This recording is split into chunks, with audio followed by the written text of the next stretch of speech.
what you guys are doing. Okay. Great.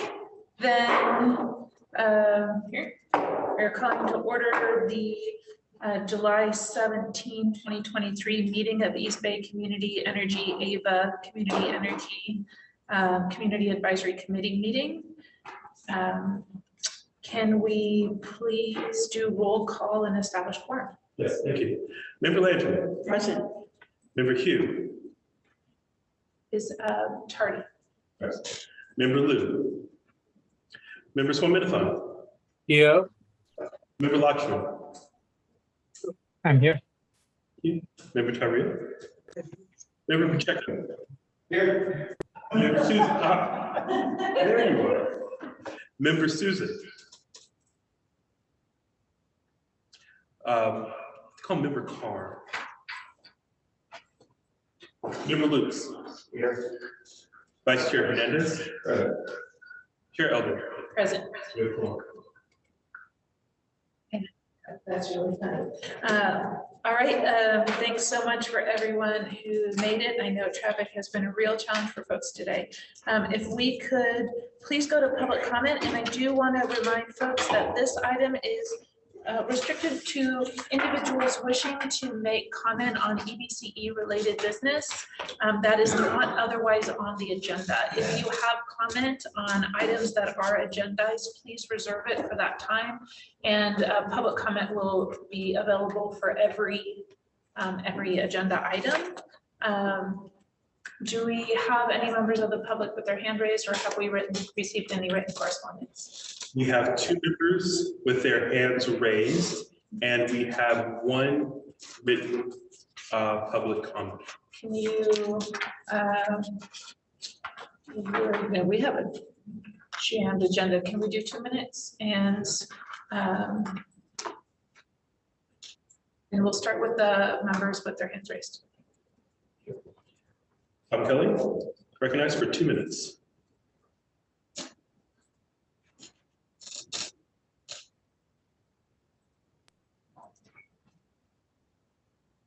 Thank you, Adrian, and good evening, everyone. So I imagine all of you have been watching the news. Record high temperatures throughout the planet. China, India, the southern part of the United States, Central Valley, record temperatures. You see a photo on The Guardian, it's 100 and almost 140 degrees Fahrenheit in Death Valley, but hey, who goes there? But, you know, I've been thinking about,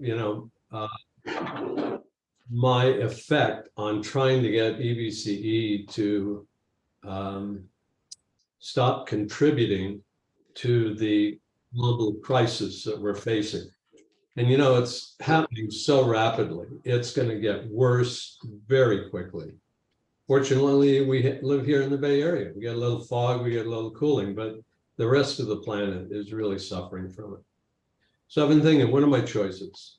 I've been thinking about opting out of EBCE and trying to take anyone with me who will listen to my argument about why EBCE is contributing to this crisis. The other thing is thinking about is actually seeing if there's a legal option to try and force EBCE to comply with its JPA obligations. So those are my two choices. I'm going to work on those, but in the meantime, I want to ask this, the committee exactly what you've been doing. You've been listening to me for the last couple of years. Every once in a while, I get a comment from the chair saying, oh, we're looking at it or we're working on it. But what exactly are you doing? So enlighten me. This is a community meeting. Talk to me about this. Just don't, go, when the buzzer beeps here, that you just go on to whatever else is on your agenda. Tell me what you're doing. Thank you. And Tom, we are going to go to the next public speakers because it is public comment, and that is the nature of public comment. But I do hope that you've seen the number of things that we have phrased up, and you are still welcome to reach out to me and send individual communications to the board clerk, and it will be reached to all committee members. And I am grateful for your participation because you make the discussion continue to focus on the things that are important to you, and you are valued and your contributions are valued. If we could go to the next speaker, please. Thank you. Barbara Stebbins, recognized for 2 minutes. This is Barbara Stebbins with Local Clean Energy Alliance. I wanted to draw the Community Advisory Committee's attention to item 9 on the EBCE board agenda for Wednesday. I don't believe it's on your agenda because it wasn't. So if I'm wrong about that, I'm happy to wait until you discuss it. But otherwise, we'll continue. The item calls for $85,000 investment in a drive and charge research and development program as part of what will be a $6 million investment in increasing electric vehicle adoption, and particularly in areas around affordable multifamily housing. The program proposes to lease 6 different types of electric vehicles, which would be lent to EBCE staff for a 2-week period. Staff and passengers would then be required to complete surveys on their experience. We think this program is unlikely to achieve its goals, which are to increase EV adoption, particularly in communities that have low income multifamily housing. The company that they're working with, Zevi, which already provides short-term leasing of EV to customers, it seems like it would be more practical for EB and more effective for EBCE to actually use that $85,000 to provide Zevi with funds to free short-term leases for families in those affordable multifamily housing, give them a 2-week experience in driving, and then get their feedback, which it seems like might be more relevant to the whole issue. Thank you. Barbara, will you please send me those recommendations? Yep. Thank you. And our third public comment was submitted by Richard Estevez. I'll put 2 minutes on the clock. Okay. Richard Estevez writes, "Dear Member Hugh and other CAC members, at the prior Community Advisory Committee meeting, Member Lisa Hughes spoke of thinking creatively about existing outside direct service programs and layering EBCE priorities on top of them. She reported interest in promoting collaboration and leveraging local trusted parties, focusing on helping hard to reach populations. Member Hugh finished by recommending EBCE seek out such people doing energy and climate work interested in collaborating with the EBCE community. Bravo. We are interested in collaborating with EBCE to provide free energy and climate services, focusing on hard to reach populations. Specifically, together with Tesla and Swell Energy, Concord-based quality conservation is willing to provide whole house battery storage systems to your medical baseline families at risk from living in high fire threat zones or suffering from multiple PSPS shutoffs. The installation costs are covered by SGIP rebates. No payment is requested from East Bay Community Energy. At SGIP estimate of $1,400 per kilowatt hour, the total installed cost of a typical 26 kilowatt hour system is about $36,400. We made a similar offer 3 months ago. We can understand that EBCE staff might be reasonably concerned committing to such a large program, even at no cost. The value of servicing 1/10 of EBCE's 10,000 plus medical baseline customers would be $36+ million. Instead, we suggest a pilot in 1 or 2 communities. Oakland, for example, has a large fire zone area containing 789 medical baseline customers, automatically eligible for free Tesla systems. Over 189 are low-income families. We're at time. Thank you. And that, the rest of that comment is, Will be placed in a public comment folder on the public, in the public meetings folder after the meeting. excellent. Thank you so much. And there is no further public comment. Great. Okay. Thank you for everyone who does participate in that. And it really is important. Okay, so we are going to go to the next item, which is approval of minutes from the June 20th, 2023 meeting. I'm looking for a motion in a second, and then we can take any discussion or changes to it. Motion to approve, Member Landry. Second. All right, motion to approve Member Landry, seconded by Member Lutz. Is there any public comment on this item or any members of the public with their hands raised? There are no members of the public with their hands raised. Is there any corrections or discussions from the committee or staff? I have one. Under item C5, the budget, there was a description of a one-time, changing the one-time, keeping the one-time bill credit, or no, changing the one-time bill credit to over to increase the renewable energy. In that section, there were that one-time on-bill credit was called an on-time on-bill credit. It should be a one-time on-bill credit. Nice catch. Physics. What? Physics. I didn't catch what page it was, but if you do a search for on-time. It's under item C5 and last meeting's minutes.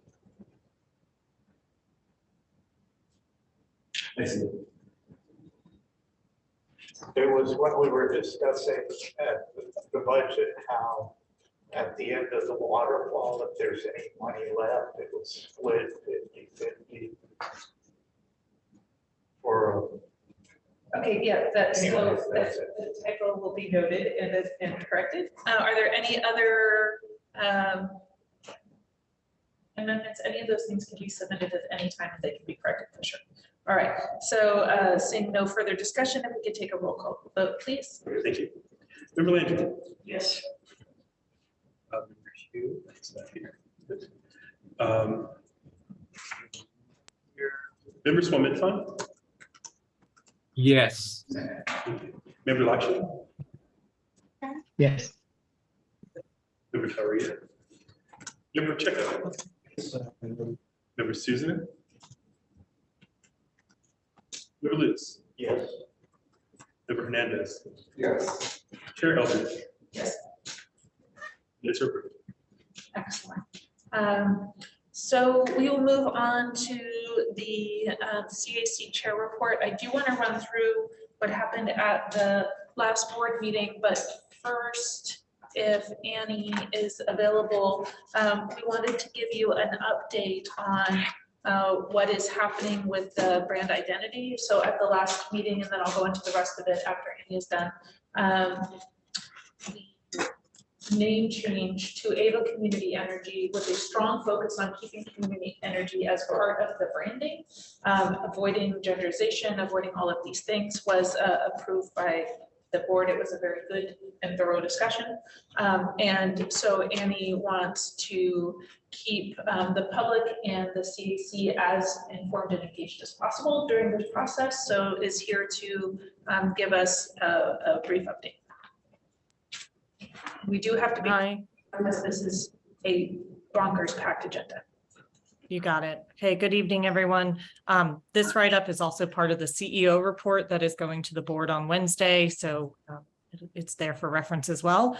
But essentially, after getting the approval from the board on the new agency name of Ava Community Energy, myself and others on staff have moved forward with developing the brand identity, primarily focused around the new logo and its use. Given that there is a recess in August and there are two major customer-facing, public-facing programs that are slated to launch in sort of the September-October timeline, we have received approval from the board ad hoc committee to move forward with essentially public engagement through the ad hoc committees, and then bringing back the visual identity to the board as an informational item in September. So we've already reached out to both the CAC and the board ad hoc committees to get some feedback on the initial design of the logo. And we've collected that feedback. The deadline was today. I heard from all but one. Thank you for the CAC ad hoc committee who all responded. Appreciate that. So we'll be using that to continue to evolve and incorporate into the design and what they call the design assets for the brand identity. And we can bring that back to, like I said, we'll be taking as an informational item to the board in September. So we're happy to review that with the CAC prior to that September board meeting. Are there any questions on that? We're going to do this one in little stages, so if there's any public comment on that piece, we can take it. There are no hands raised for public comment. Okay. All right, then there's two other main components to the chair report on this. Yep. So I just want to clarify, so the name change to Ava Community Energy, that has passed It has passed. the board? Yes. Okay, thank you. Yep. So there are two updates, and I'm getting the details correctly here, so apologies that I have multiple devices. One of them is that last week, the city of Lathrop, thank you. Their city council voted to formally seek EBCE membership. This is an exciting development for folks who are not familiar. The city is located in San Joaquin County between Tracy and Stockton, therefore is geographically a very logical piece. And we did want to let folks know that they just took that vote, so there will be whatever appropriate steps, as this is an ongoing process. So if there's a member of staff who wanted to speak to that. Sure. Good evening, Chair Eldred, committee, Alex DeGiorgio, Public Engagement Manager. Yeah, so this is just one step in the process. The other steps will include a second reading of the city's ordinance to join EBCE. All jurisdictions that want to form or join a CCA have to pass an ordinance to do so. And then the ball will be in our court, in EBCE's court, in that we will have to, as we've done previously with the cities of Stockton and Tracy and others, develop a internal technical analysis to ensure that EBCE can serve the city's load. And then, of course, this would be discussed before this body and before the board. Ultimately, it would require board approval. And then if that should occur, EBCE staff will update the agency's implementation plan and submit it to the California Public Utilities Commission for certification before the end of the calendar year. And if all that were to come to pass, then the city of Lathrop would most likely be enrolling at the same time as the city of Stockton in early 2025. We're going to take a pause on that one too. Any questions from the public? You're welcome to raise your hand. This is a more interactive body. We try real hard to make it interactive. Do you have a member of the public with a hand raised? I see a member of the committee, but There are no hands raised. then member Swaminathan. Yes, thank you, Chair. Alex, I just have a background question. So when a new member joins, Do they share in the existing portfolio or a new portfolio developed for the new members? No, thank you for the question. The energy that would serve any new jurisdictions would come from the same resource supply portfolio. Thank you. I have a question if, all right, so there was some delay placed on the city of Stockton joining because of issues with resource adequacy. At least that was one of the things that was stated. Are we taking steps to make sure that the city of Lathrop is not delayed in their ability to join? Yes, thanks for that question. Yeah, the communications that we received from the Public Utilities Commission indicate that the city of Lathrop's enrollment on that timeline should not be problematic. And then when can we expect this to come back to the board for a vote?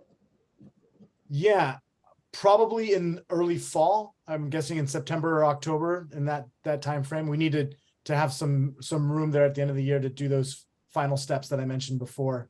But in the meantime, our team needs to develop the analysis. So I think it's safe to say by the September or October board meeting, the item will be considered by the board. Great, thank you so much for that timeline and for stepping in on that. Appreciate it. You. All right, yeah. Alex, how large is Lathrop in terms of number of customers and load? As a percent of, EBC as a whole. Yeah, so the city of Lathrop is a fairly modest sized city by population. It's about 30,000 households or 30,000 people. So I have not yet seen the citywide load data from PG&E, so I don't know exactly what its overall load would be. But given that it's a fast growing city. In fact, it was ranked like I think one of the top 3 fastest growing cities in 2001, but it's starting from a very small place.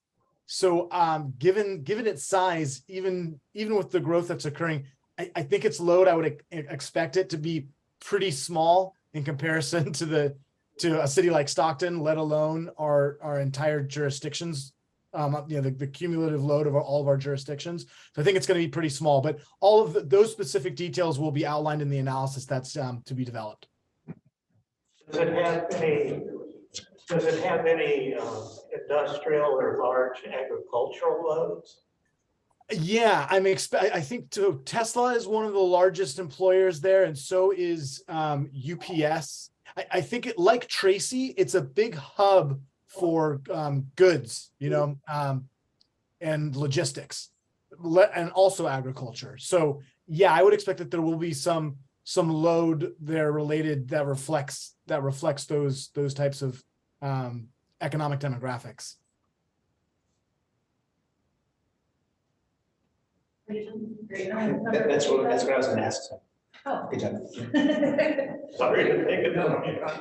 It's probably worth mentioning there is a small irrigation district that provides power to parts of the city already, the Lathrop Irrigation District, but it's limited to residential customers and it's not expanding.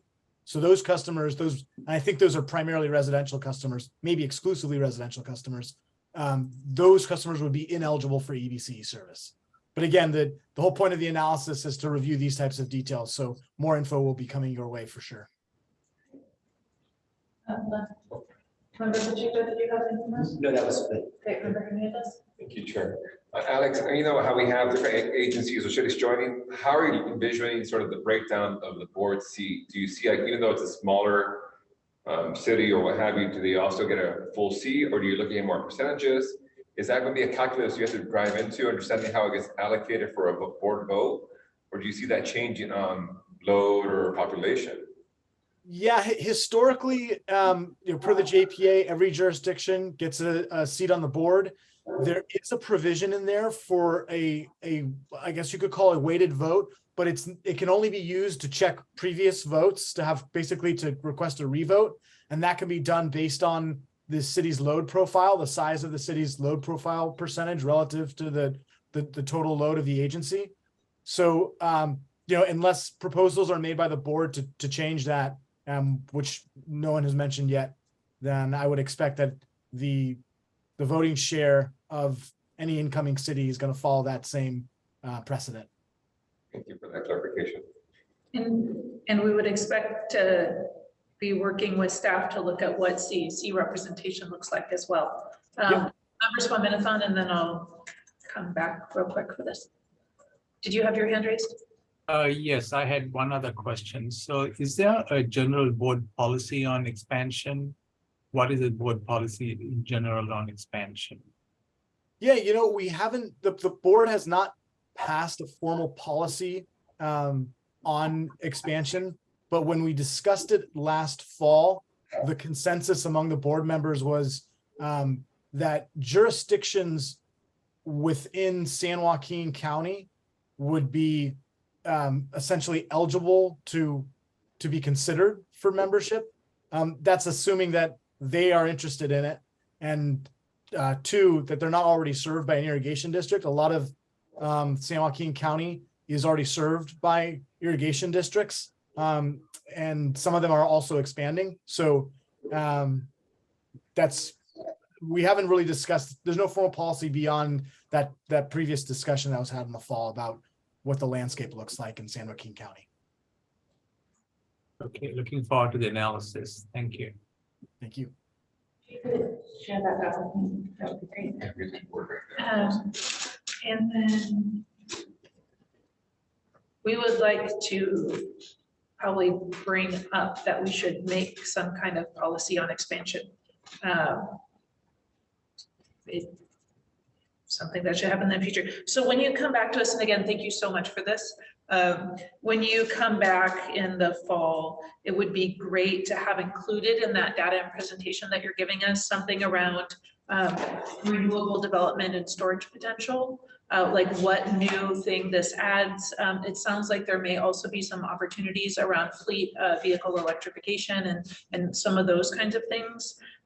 It would be really helpful to get a concept of eligible energy load split between residential, commercial, industrial, agricultural, that kind of thing, because it really does open up different avenues for energy efficiency and some of our other programming. And that's very exciting. So thank you. All right. So saying no further discussion on that, I'm going to go to the last part of the chair report, which is a report back from the last meeting.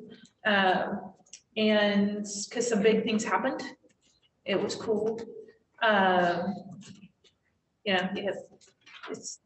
We've had these long meetings, and just mad kudos to everyone for staying engaged and really giving all of their attention. So big things that affect us is that the interim seat for Stockton and the all of our regional seats were extended for 6 months. If folks have individual conflicts with that, please reach out to the clerk and myself, and we'll work with you, obviously. And the Ava Community Energy, the name change was approved. It was really late, like it was really late. And so for the third or fourth time, the emissions overview item was continued, which means, and I'm backing Tom up on this one, it means that once again, the board did not hear the issue around the emissions, and we had requested that this come up. The board had requested that it come up. We heard the item, we have good feedback on that item, and not only was it continued, but it was actually canceled. So it was pulled, it is not on this agenda. And that is because there's new information coming out. It's been delayed so long that they actually, staff can do a more updated version based off new data. So while that's great, and we will be getting that, it means that we want that whole time without hearing it, that the board didn't hear it. And this is a really important and fundamental component of who we are and what we're supposed to be doing.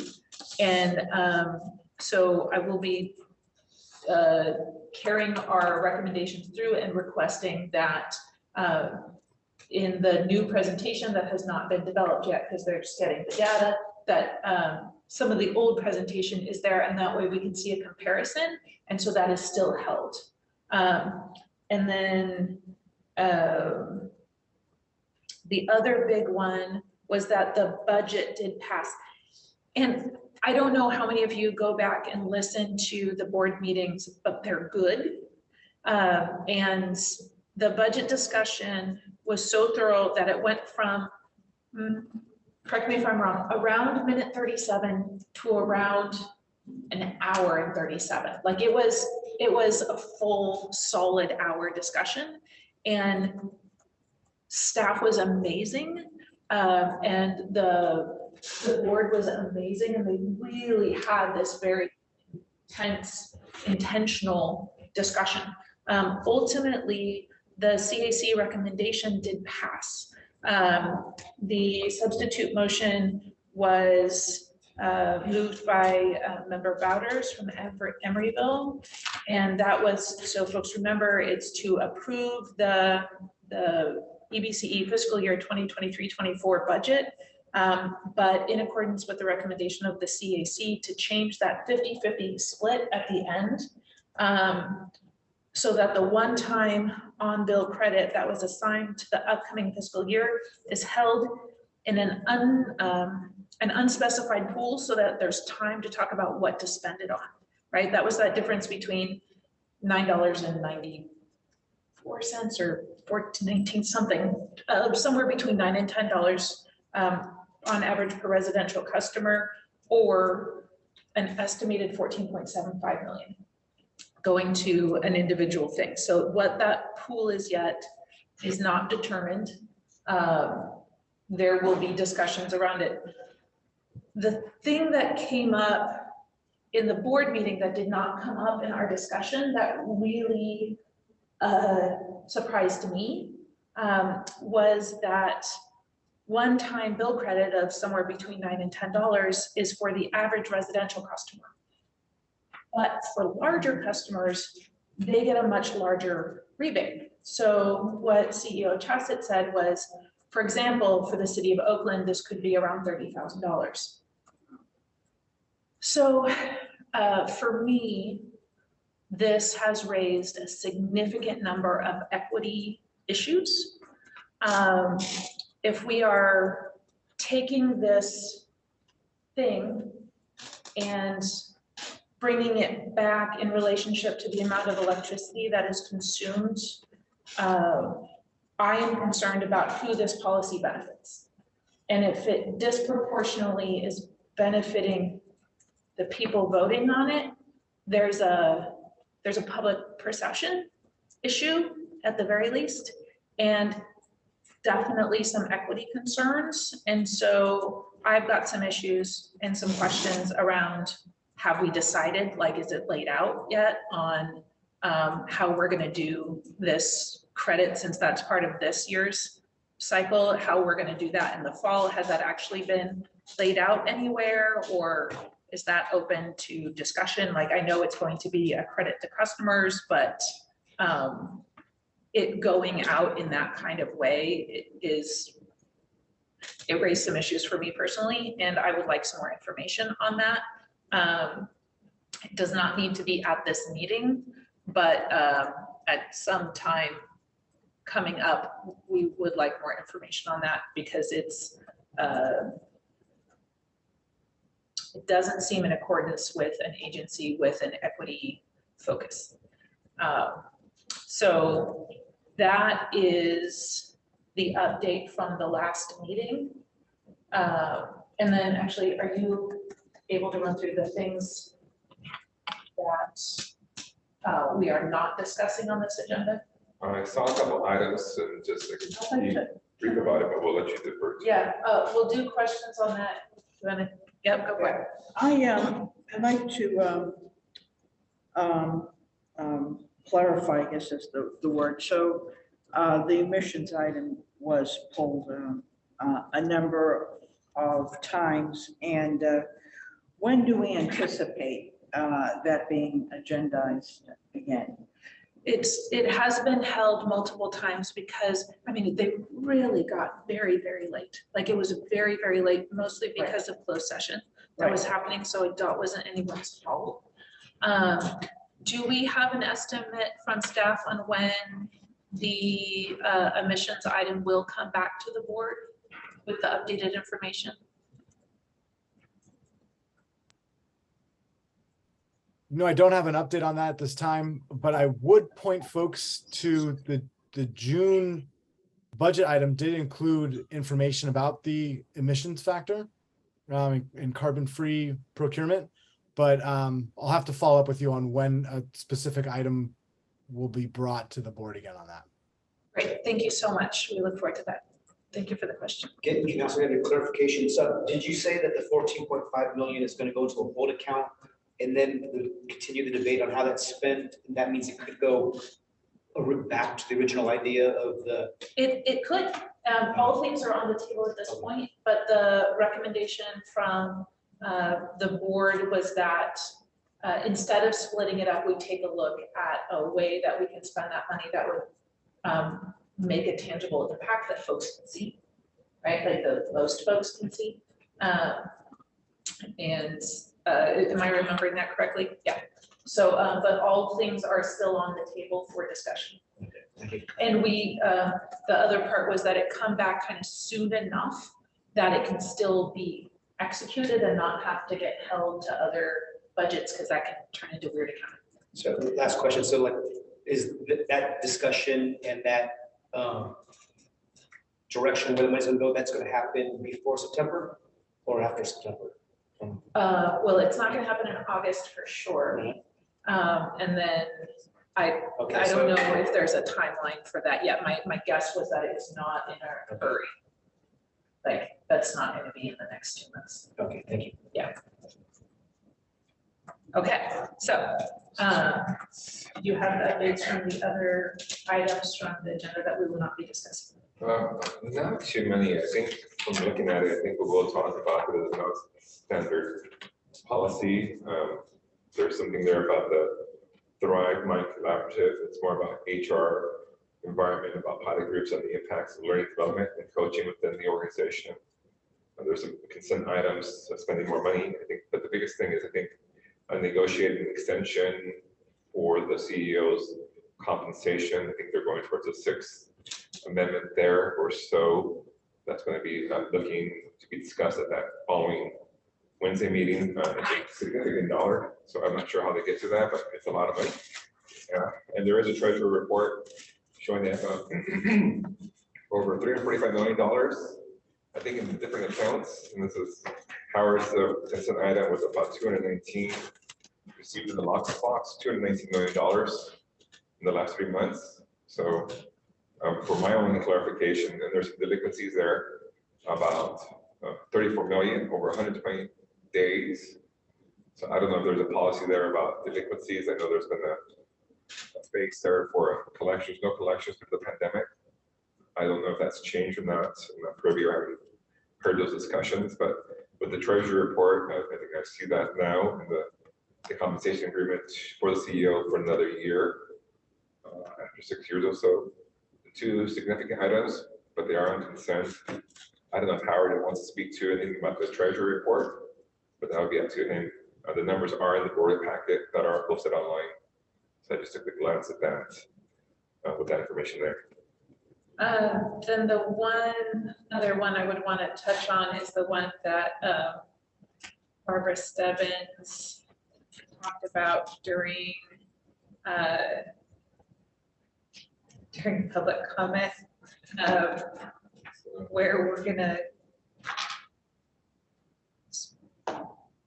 So there's an item that we will not be discussing this evening, authorizing the CEO to negotiate and execute leases and consulting services with Zevi for EVCE Drive and Charge Research and Development Initiative that involves giving electric vehicles to our staff to, boy, I wish I'd read this more closely, to research low-income driver. All right, so this is a thing that is not on our agenda tonight. So everyone is welcome and able to make comment on it during the public comment period as yourself, not as the CAC, because we are not taking a stance on this item as it is not agendized. So we are, dang, that took a lot longer than I'd hoped. So we are there on the agenda. Are there any members of the public who've raised their hands during this? There are no hands raised at this time. Okay. Is there any further discussion, or shall we move to the next? Oh, yep. Just quickly on your CAC report, I think I saw notes something about the AVA, the capital A M B. Is that something that really changed, or did it stay just A lowercase b a? Just to try to understand from the minutes. What staff had said is that we are not at the point right now that they were making those kinds of design decisions, that it is one of the options that would be weighed. And they are working with a branding consultant to come up with logo concepts, which do have to be rolled out fairly quickly because we are launching several programs that we will want the new branding on.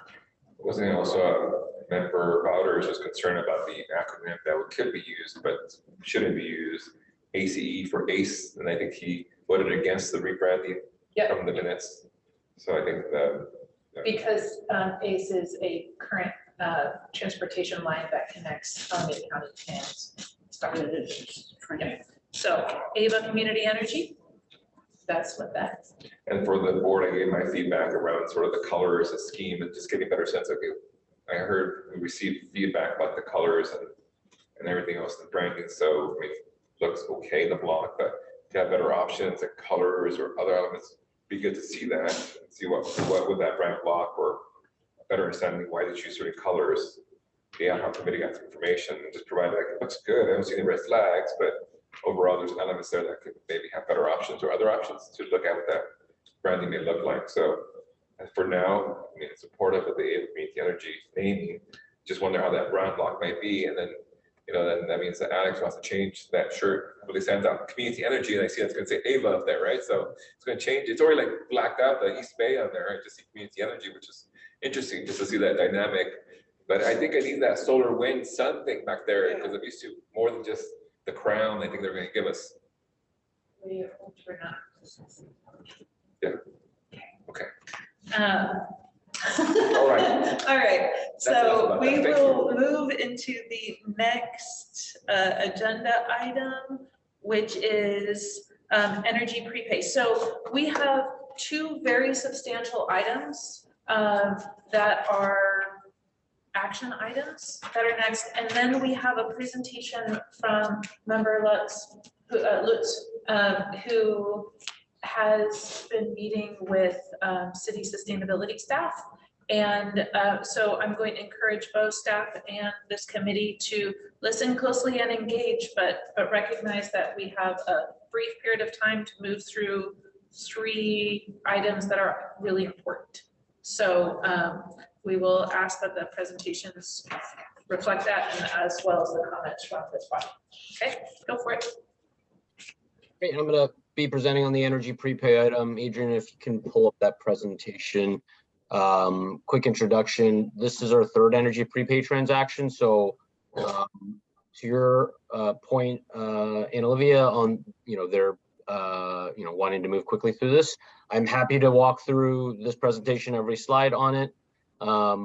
It is a complex transaction, so there's certainly a lot you could discuss on this transaction, despite it being our third time doing it.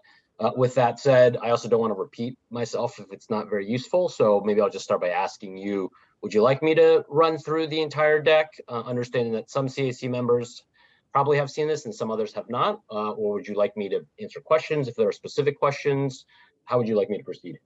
I do think that we need at least some form of presentation, as several members are not familiar with this. Like a few of us have got to see it a few times. It is a complex transaction, but you don't necessarily need to go in as depth but do run through what it is that we're looking at and why it's important, but more of the 30,000 foot view. Okay, happy to do that. All right, well, let's run through it and I'll move relatively quickly and then you guys can tell me if you want to go into further depth in any particular area. So Adrian, if you can go to the next slide, please. So as I already briefly noted, we've executed on 2 energy prepaid transactions in the past, one in 2021 and another in 2022. In both cases, and this is consistent with our third transaction, we were issuing the bonds through the California Community Choice Financing Authority, CCCFA, which is a JPA that EBC is a member of, along with a handful of other CCAs. The annual savings from the first 2 transactions total about $7 million at the outset. That will get changed in future periods as there's a repricing period for these transactions as the bonds are reissued. And so that amount will be sort of in the 6 to 10 year period. Annually, we'll save about $7 million based off these transactions. Prepaids are importantly, they're off balance sheet structures. And the whole point is we're utilizing our tax exempt status to put out lower cost bonds. And as a result of that, able to lower our energy procurement costs. So that is really the key, the key value driver of this transaction and why we continue to execute on it. The discount is itself, it's somewhat more complex sort of calculation, but you're looking ultimately at the taxable versus tax exempt spreads. That really is the differential that gets paid as a discount to our energy costs. Those spreads are historically volatile. And so, perfect timing for the prepaid transactions is always difficult to predict, but generally are favorable, and sometimes are more favorable. This third transaction we're going to bring forward to the full board meeting on Wednesday and seek approval to go out to market. Next slide, Adrian. So this is just a little bit more of an overview of the structure and the transaction itself. What is unique about this transaction and why we like it is a long-term transaction. Importantly, it is non-recourse and it is off balance sheet. Those are really the key components for why we continue to execute on this transaction. They are long 30-year. Typically, they don't have to be 30-year, but it just helps to have a longer dated transaction that ensures some level of savings, and it is quite a bit of effort to execute on the transaction. So a longer term and a sizable transaction is what we seek. And so typically the size is between $500 million and $1 billion. That size is largely just dependent on market appetite for the bonds at the time that we go out. Ultimately, as I've already noted, but I'll emphasize the reason we do this is lower our energy costs.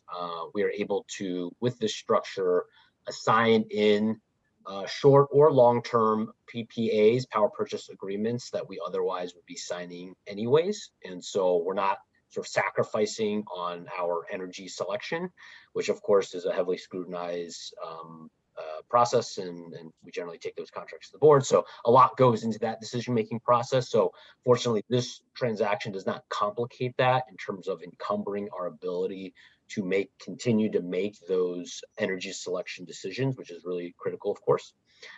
Last 2 bullets here. This is a transaction that's been done for decades. It started off largely for natural gas, and we have more recently been applying it towards renewables. So we're excited by having more of an even ground to do that, quite frankly.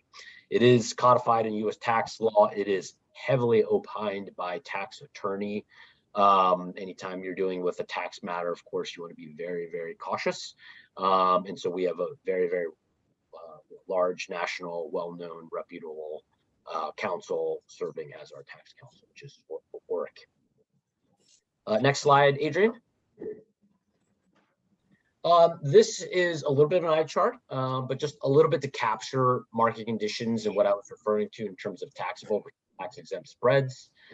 Really what we're looking for is to maximize the differential between those points and increase the spread. So in this graph, you can see MMD, which is the dark blue line, represents the tax exempt rate, and the 7-year SOFR is the light blue line, represents the taxable rate. And so no surprise, the taxable rate currently is higher than the tax exempt rate.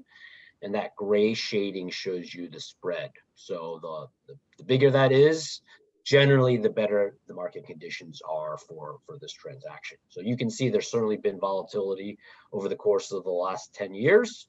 But you know, in general, somewhat more favorable with the spread existing. Sorry, was there somebody interrupting with a question, or was that just a little bit of background noise? I believe that was background. Okay, great, thanks. Last point here is just there have been a total of 8 outstanding, or there are a total of 8 outstanding energy prepaid deals across 5 CCAs currently.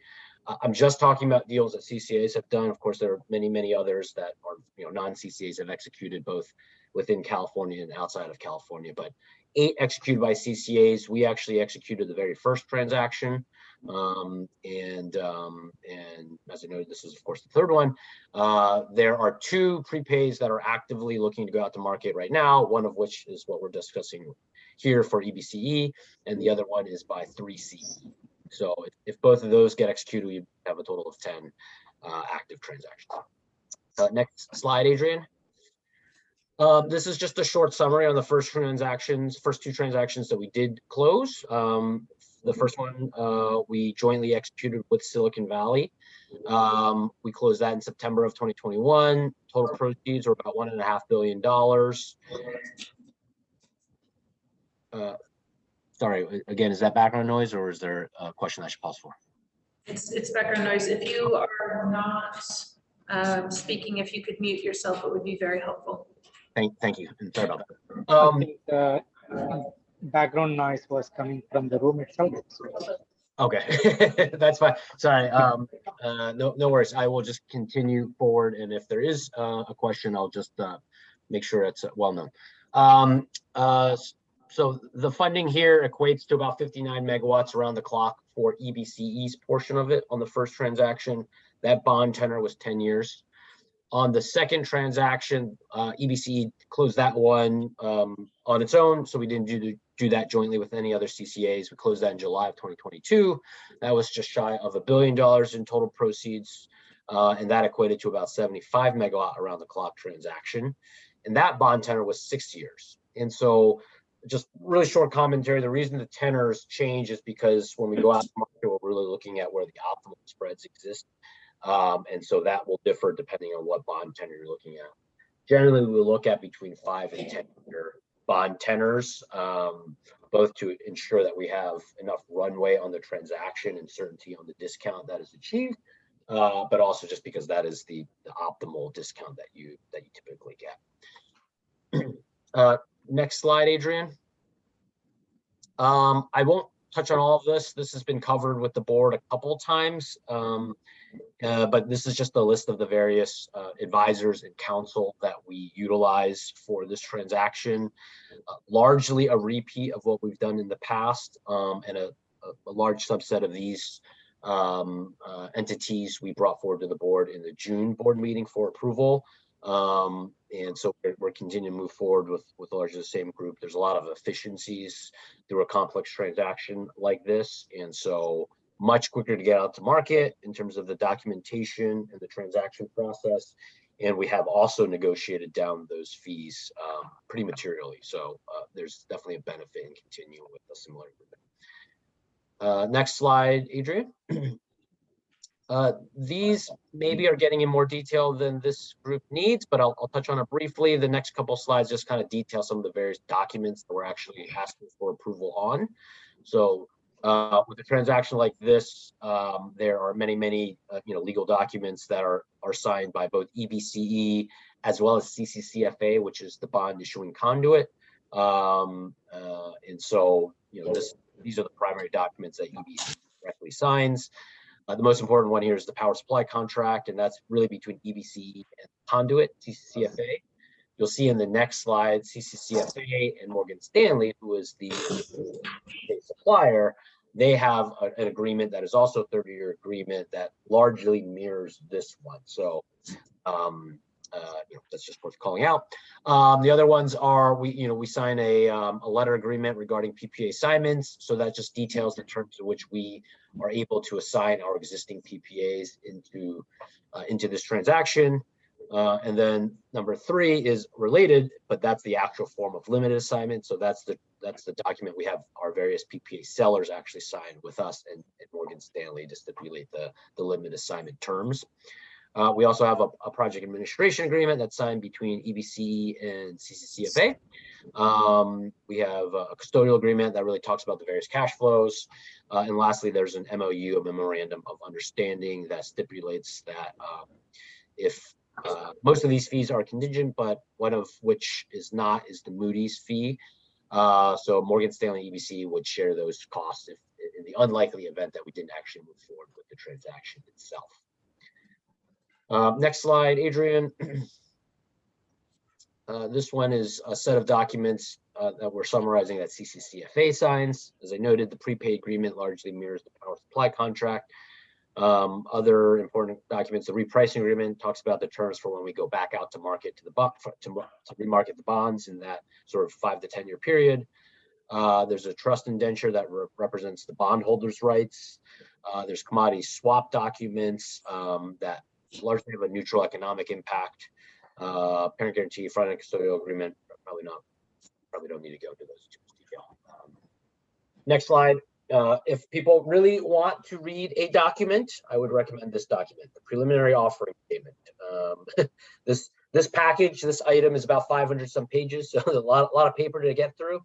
I don't expect most people will read that, but if you do want to read it, this is the document to focus on. This largely summarizes the overall transaction, and this is what's actually utilized to market the bonds themselves.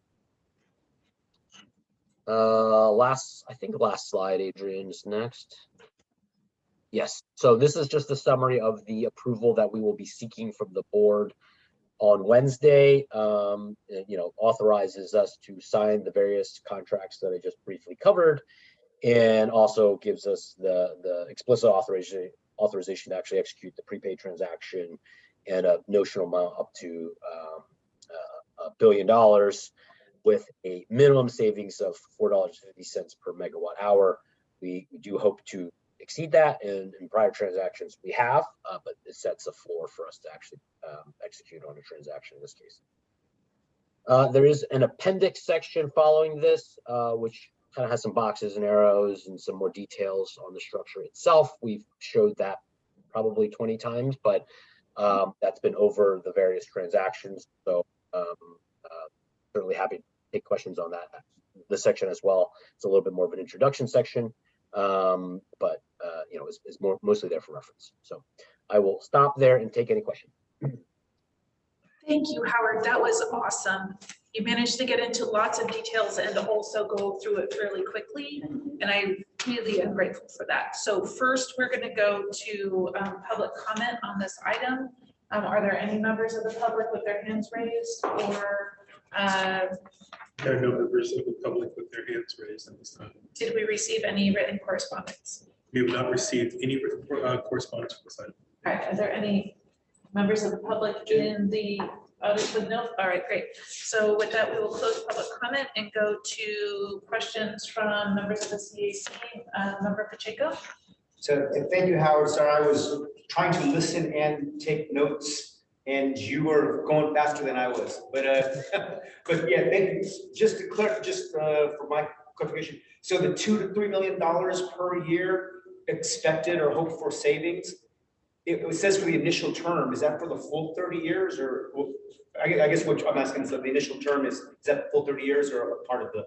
No, so the initial term I'm referencing is that sort of 5 to 10 year bond period. So it's dependent on what term we actually do on the bonds. In that first transaction, it was 10 years. On the second one, it was 6 years.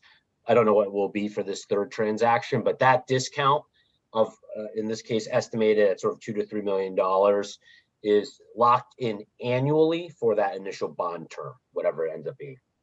Okay, thank you. Member Swaminathan. Yes, thanks, Howard, for that presentation. Could you tell us a little bit about the volumes involved as a percentage of the entire supply requirements? What is tranche 1, 2, and 3 as a percentage of total load? Yeah, great question. So each transaction is less than about 10% of our load. That's a, you know, I'm rounding there, of course, for simplicity. If you add up all three, it ends up being sort of around 20-ish, 22%. Obviously, with the addition of Stockton, our numbers change a little bit. And if we move forward with City of Lathrop, that would further change a little bit. But, you know, order of magnitude, it's around 20% across the three transactions. So meaningful, but, you know, still quite a bit of buffer in terms of potential future transactions and just to manage our PPAs to ensure that we have sufficient volumes to put through these structures. Right, thank you. That brings me to my next question is, at what point would we be sufficient? And is it 20, 30%, 40%? At what point would we have a full appetite? Yeah, I mean, it's hard to find sufficient, and certainly there's no formal target that we think that's the magic number, nor is there a number that the board has formally authorized. So I think it's like many things we do in terms of our energy hedges and the various transactions, we want to space them out. We want to cost average over time. There's not a whole lot of downside in these transactions. They're off balance sheet, they're non-recourse, they give us savings. So on the one hand, we're eager to execute more and get those savings and do good things with that money. On the other hand, you don't know if there's going to be a better mousetrap developed in 2 years or 3 years, something that, you know, improves upon this approach. We've continued to improve upon our structure over the three transactions. So there are ways to improve it, if nothing else, just administratively and how you manage the transactions. So you don't want to just, you know, go all out, all in at the very beginning. We'll probably do one once every 1 or 2 years for the next several years. I think we've been on the more aggressive side with these first three transactions, with doing one, you know, basically every year. And again, that's because we're eager to get those savings. And I would anticipate after this third one, we'll probably space it out a little bit more, probably wait 2 years until considering our next one, and, you know, maybe continue with that pace. My really rough target is we'll probably do 5 or 6 transactions like this over time. But again, you know, part of what also, obviously we're only 20%, so you could say, is it 60, 70, 80%? There's a bit of a tax review to determine what they think gives them comfort that we're going to get the volumes that we need to assign in. And that tax review is a little art, little science. And there's really our own ability to administer the contracts. And, you know, as you do each additional prepay, there's complexity with how you assign in the PPAs, making sure you're managing that efficiently. So I think we'll take a bit of a breath after this one is a long way of saying that. But I think with that said, we will continue to do a couple more transactions, but we'll want to be cautious with it. Thank you. All right, Julie, okay, Member Lutz? Not quite sure how to ask this question, but I have 2 parts of it. One is, what this is a mechanism for EBCE to borrow money at a cheaper rate, is what it sounds like. Than what you would normally get. Sorry, is that the entire, sorry, I'm just pausing to make sure that was the whole question. I didn't know if there's. That's sort of a you know, from orbit view, this is a mechanism for EBCE to get cheaper money to buy our energy. Yes, on a very high level, sort of simple description, but yeah, we're utilizing our tax exempt status to borrow money at a cheaper level than taxable rates, and utilizing that differential as a means to apply a discount to our energy costs. Okay. That brings up, for me, a couple of questions. One is, how much, we only have a couple of, do we have any generation sites that EBC actually owns? currently, no, we do not. Okay, do we have any plans for that? I think there is further analysis that we are doing to evaluate that. Historically, it hasn't really made sense. Very rarely do load serve entities own renewable assets because it's very efficient to project finance them. And so solar projects, wind projects are largely contracted through third-party PPAs. That is further the case for a tax exempt entity because the incentives for those types of projects are generally done through ITC and PTC. So tax credits, which obviously we can't monetize. With that said, the IRA, the Inflation Reduction Act, creates some mechanisms for a tax exempt entity to monetize those incentives. So, but there's a lot of complexity, obviously, in quantifying that benefit. And there's further a lot to evaluate in terms of the risk associated with owning and operating large scale assets. So absolutely something we want to consider doing, but currently we don't. And it's hard for me to give you certain direction on whether we will or not, but we're absolutely evaluating. And then the other question is, so we're using this mechanism to borrow money from the bond market. And the bond market for the issuers or the people who, the entities that buy the bonds, it's an asset for them. They get money every year from EBCE. Is there any way to direct that resource so the bond, the people who buy the bonds are within EBCE territory so that the money EBCE is borrowing, the interest on the money that EBCE is borrowing comes back into EBCE territory to benefit EBCE members? I think that's a really interesting point. I think it would be extremely, so the short answer is no, we don't do that now to direct the bond investors to be in market. It's not very practical. I mean, we're working with some of the largest pension funds, institutional bond investors.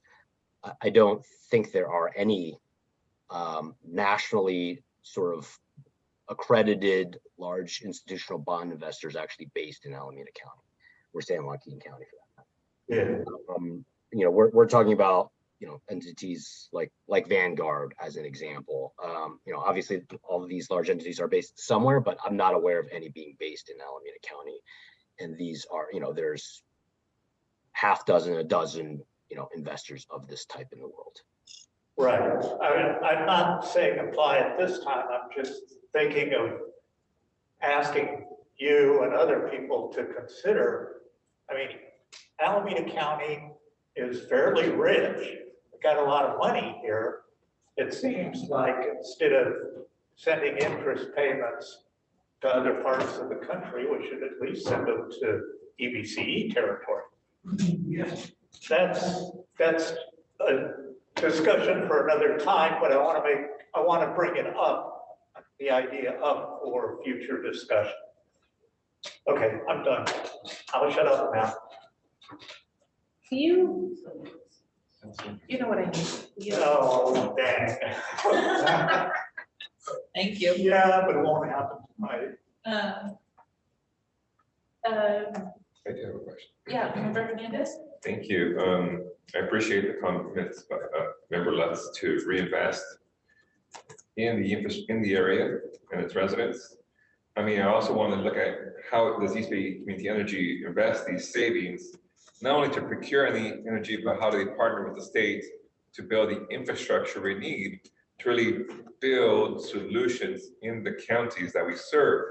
We've done solar, PPAs, and everything else that goes with it, but I'm discovering and working with the client, and he has about 3 acres, and this entity can maybe put on a half acre, 3 megawatts of battery storage, or a BESS, right? Battery energy solution system. But he has 3 acres, and they can only do half acre because the infrastructure is not there to really power up that area.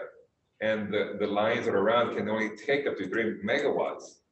So if we're able to build the infrastructure, we can create new opportunities to build battery storage within our jurisdiction instead of fielding that out to other areas like Fairfield or out of state and expecting the infrastructure to power our territory when we know it will fail. So how does East Bay Community Energy really drive those resources, monetary or infrastructure wise, to really secure our resiliency and not spread dollars elsewhere where it may not directly benefit the constituents, the residents, or the jobs we're looking for in clean energy locally? So how does that really happen? Maybe it's not happening here, but I think it's a point of cost savings to reduce the cost of energy to our residents. But how do we do that further with other transactions that reduce the cost and makes us more resilient in our community? And Howard, maybe is there a partnership opportunity in the future with the state because the governor is now releasing, is it multi-million dollars or whatever in clean energy solutions? Because government has a role, just like we built the internet through government. How do we build the infrastructure we need to be more resilient in our community? That's it. The big question. Maybe we can work with whatever it is, irrigation district or Alameda Municipal Power. Just asking the question because I've been dealing with it personally, just like, oh, why can't we do more? Because the power cables can't handle it. Yeah. How do we sort of harden the grid or get a bigger pipe? I love you guys being on this. It's great. That's really. But you gotta You also find have to him. submit it. Yeah. Yeah, you also have to send me things. I mean, you're taking notes, so just capture your notes. Yeah. And I also want to recognize just at the bar in the room where it happens.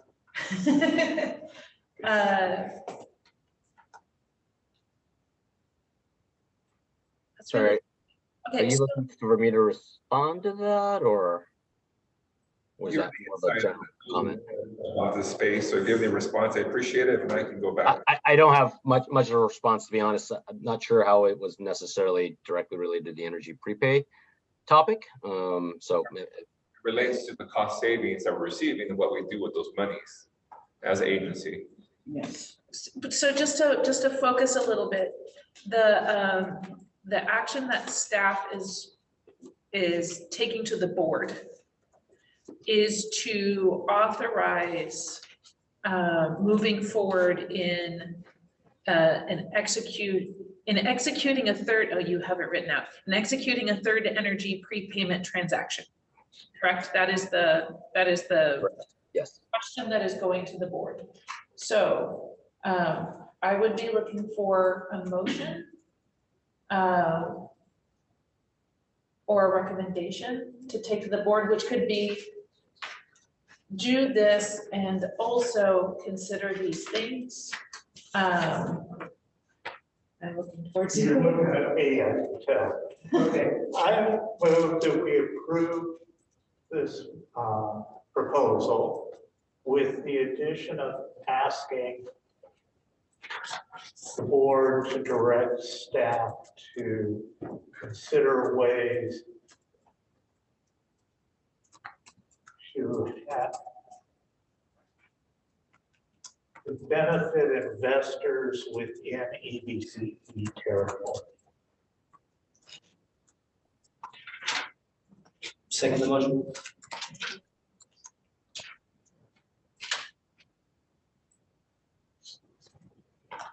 Can you read that back, Adrian? With the addition of, approve staff recommendation with the addition of asking the board to ask staff, or something to that effect, to consider ways to benefit investors within EBCE territory. Yeah, I'm not sure. Yeah, that's what's there.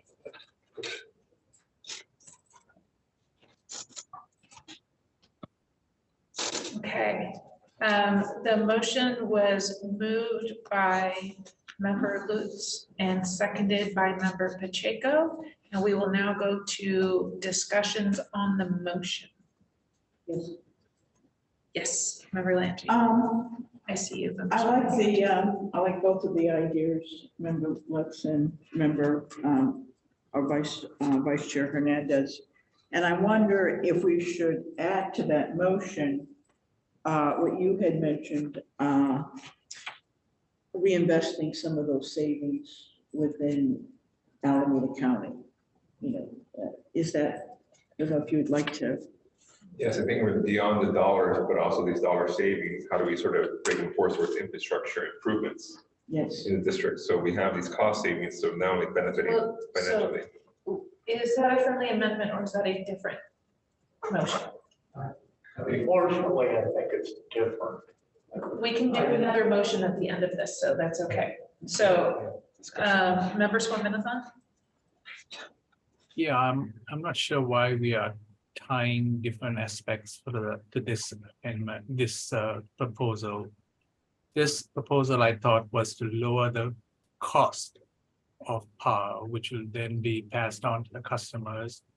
And then if there is, we can seek this grid upgrade benefits or costs or proposals as a separate line item. I'm not sure why we want to tie the two together. We are keeping them separate. Okay, so they are separate. Okay, and then the first amendment was to endeavor to bring the bonds to be sold within the community. Is that the first? So the motion is to support staff recommendation, which is the execution of this third prepay, and have the board direct staff to consider ways to benefit investors within the EBCE AVA territory. Okay. And can I hear from staff what that second aspect would mean? How would you set about doing that? Yeah, so I mean, I would have a further conversation with our bond underwriter, Morgan Stanley, as to the feasibility of that. You know, just to be direct, practically speaking, Alameda County does not house accredited institutional bond investors that could invest $1 billion, or I'm not sure that they would even be able to invest $1 into bonds like this. So practically speaking, I think it would be really, really limited in our ability to do that. But you know, I have no issues having that conversation with Morgan Stanley, and they would have no issues, you know, contemplating that and genuinely considering it. But it's a pretty small universe of bond investors out there that do this type of work. So I think it would be practically very limited. Thank you. Does that answer your question, Member Swaminathan?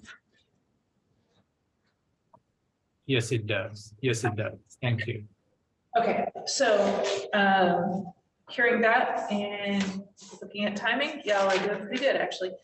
So let's do a roll call vote on that item.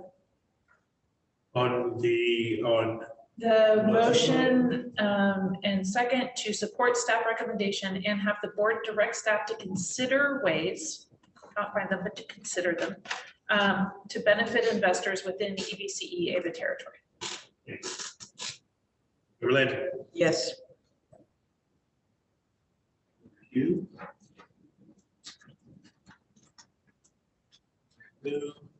Member Swaminathan. Yes. Member Lakshman. Yes. Maria. Member Pacheco. Yes. Member Lutz. Yes. Vice Chair Hernandez. Yes. Chair Elder. Yes, Motion is approved. and passes unanimously with all members present. Excellent. All right, so now we are going to go to the next agenda item. Thank you, Howard, for that. Really solid. Thank you for the very thoughtful discussion. The next item is amendment to non-standard rate policy. And this is also an action item, and we will be hearing from Alex on this. Is that correct? Yes, yeah, I'll be filling in tonight. Great. Thank you so much. And again, you're going to ask for the 30,000 foot level. And, you know, Yes, and I'm think this may be familiar to some or all of you. So this is the updating and amending of our previous non-standard pricing and rate agreement, which was passed in 2019, if you all recall. Originally, at that time, this was primarily focused on our desire to retain customers, large customers, commercial and industrial, that is, that we could be losing to the direct access markets. And this update to the non-standard rate and billing agreement would be to include municipal customers in this policy, so that we're able to help facilitate and accelerate their deployment of electrification updates. Typically, municipal customers, we don't have as much risk to losing them to direct access in the same way as private enterprise, perhaps. But when there are, when municipal customers are contemplating large projects, especially ones that come to a fork in the road between do they kind of update with fossil fuel burning natural gas energy equipment and that sort of thing and infrastructure, or going the electrification route, we want to be able to, the goal here is to be able to work with them so that they can electrify in a way that's cost effective.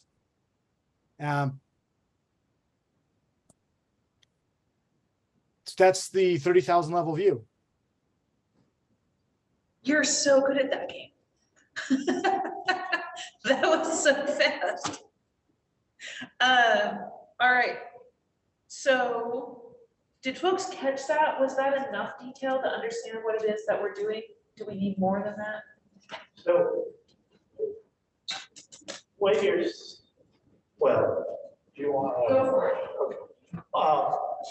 It sounds like previously, if a large industrial customer said, I could get a better deal from XYZ company, EBCE, can you meet that or beat it? And EBCE would say, do these simple calculations and say, yeah, as long as we don't lose money on it, et cetera, we're good with paying you a lower rate. Yeah. Essentially what it is. Essentially, Member Lutz, within the parameters given within the policy. So yes, so that we wouldn't be taking a loss on it. The energy would still be consistent with our Bright Choice and Renewable 100 energy supplies in terms of the emissions factors and carbon intensity and renewable energy attributes, all those sorts of things. So yes, but I just want to make sure that it's clear to everyone that it would be within the parameters spelled out here in the policy. Okay, and so now this one, from what you said, but I did see it, and I admit I didn't read the packet very thoroughly, but I did not see, the way you said it, you made it sound like EBCE was going to match municipal energy prices for energy that they would purchase, for natural gas energy that they would purchase. Oh, no, sorry. And I'm sorry if I wasn't communicating clearly then. No, if you take a look, especially at the versions that are redlined here in your packet, what you'll see is that we're including municipal customers here. Right. In the policy. And maybe if I add some more context to this, it'll help. So one example is the city of Piedmont was developing a new municipal pool. And as they were developing it, it was becoming clear that it was going to be powered by natural gas boilers. And so the question came up was, well, how can they be incentivized to go with the more expensive route, which would be heat pump, water heaters, things of that sort. And so this policy would allow us to negotiate with them on a rate that would be cost competitive with those sorts of infrastructure upgrades, these electrification upgrades. Does that help? Yeah. So I thought it was. Right, so what you're doing here is uncoupling from PG&E and actually going more on what it actually costs us, which is the thing that we sort of want to do in general anyways. Yeah, we would have the freedom to negotiate. Yeah, Great. more of an on an at-cost basis. Again, given the policy guidelines that are in the policy there. All right, so Member Swaminathan, I'm going to have a quick question for you. We need to do public comment. This was just to clarify so people knew what it was we were talking about. Is yours a clarification or a discussion question after? I can wait. Okay, great. Thank you. Do we have any members of the public who wish to comment on this item in the room or online, or did we receive any written correspondence? There are no hands raised this time, and there has been no written. I just have a question, like, how does this affect household ratepayers? Does it?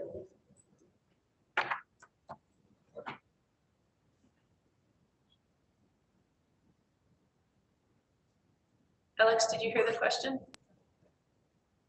I'm sorry, it was breaking up. Could you please repeat the question? Yeah, I guess I was asking how this would impact household ratepayers. And I asked that question with concern because I never see any deals that benefit household ratepayers.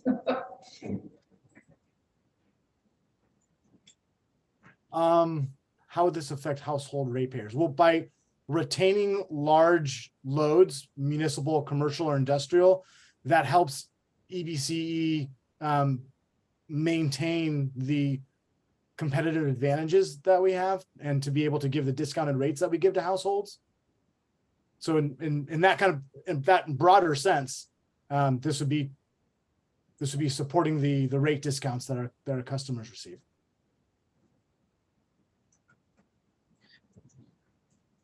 Okay, Member Swaminathan, and then I will have a follow-up on that. Alex, I haven't seen the red line version. I'm going through the packet. I couldn't find it. Is it a short document? We can quickly go through. Yes, it's if you go to I'm looking at the online version, but if you go to this evening's meeting agenda online and you click on this item 6. Okay. And then if you scroll down to the bottom, you'll see the red line version as an attachment. Oh, okay, I do see it. And Got it. thank you. And you'll see there where like the word municipal was entered in there as like Okay, really the salient difference. Yeah. Got it. So currently you can provide discounts for direct access departing electrical load. This is to say that to use the same mechanism to encourage electrification of natural gas appliances. Is that what it's trying to do? Yeah, in essence. Okay, to encourage building electrification. Yeah, in lieu of natural gas. Yeah. Right. Okay.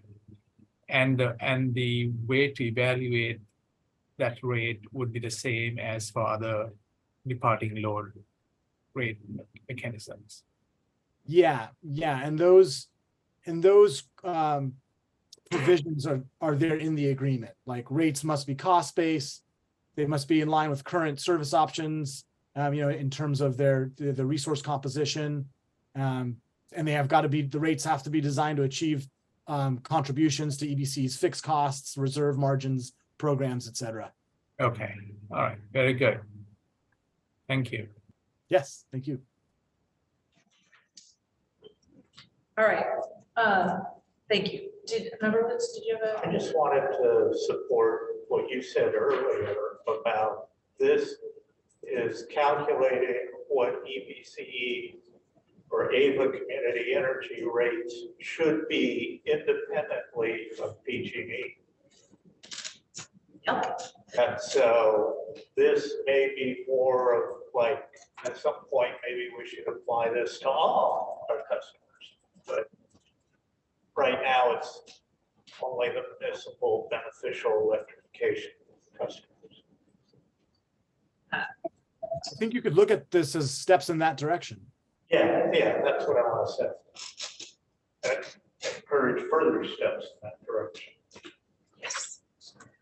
Okay, so just my quick clarifier on this is Piedmont. So will these municipal accounts be Right Choice or Renewable 100?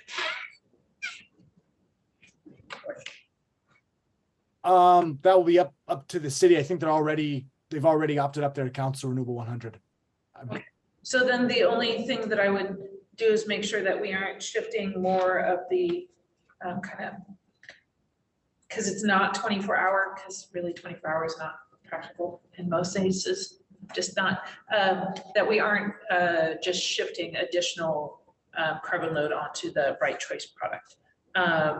And with that, I would be looking for a motion to support staff recommendation. And I really am grateful that you're going down this path. This is a really clever response to the courts not supporting a natural gas ban. This is a really creative way to approach helping make those transitions in all different kinds of spaces. And to Jessica's point, looking for more ways to do this for residential customers, more thinking along this lines is super encouraged. So much shorter thing. Does somebody like to make a motion to support staff recommendation? Motion to support staff recommendation. Is there a second? I'll second it. All right, motion to support by member Pacheco, second by member Landry. Is there any further discussion? Y'all are amazing. Can we have a roll call vote, please? Member Landry. Yes. Member Swimmington. Yes. Member Lockwood. Yes. Member Pacheco. Yes. Member Lewis. Yes. Vice Chair Hernandez. Yes. Chair Everett. Yes. Motion passes unanimously. Members present. Thank you. That's fantastic. And then we will go to the next agenda item. Jim. This is great. So just as a moment of recognition, Member Litz has gone to considerable personal effort to bring something to this body that is absolutely beneficial. I know we're a little low on numbers tonight, but please listen to this, and we'll be sending this out to the members who were not able to be here tonight, lots of transportation issues.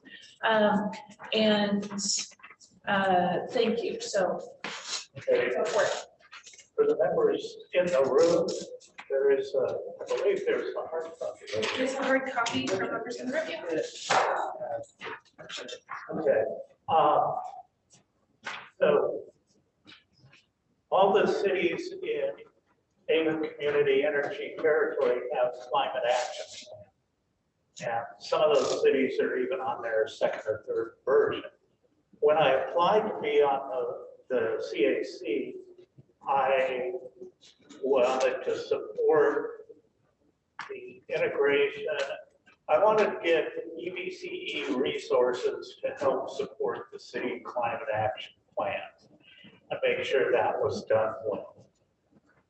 So at least for the parts of the climate action plans that are energy related, you know, I don't think EBCE can do much directly about sea level rise or wildfire prevention or solid waste management. There's other things in city climate action plans that EBCE can't deal with.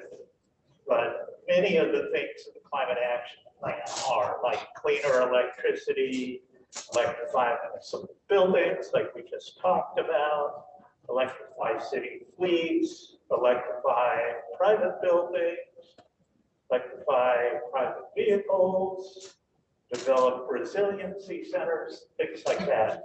So a lot of what EBCE does can support the city climate action plan. And in fact, usually one of the first ones, for many of the cities, one of the first ones in their climate action plan was to get green electricity through EBCE. And the cities that have opted up to Renewable 100, that's the way, that was like one of the first things they did. And they got a lot of emissions credit for doing it. So I was wanting to see how that coordination worked, not with the members of the board, but with the city staff that have to actually implement the plans. So I talked to people and I list all their names. I'm very thankful for them taking the time to talk to me about it. We set up Zoom calls.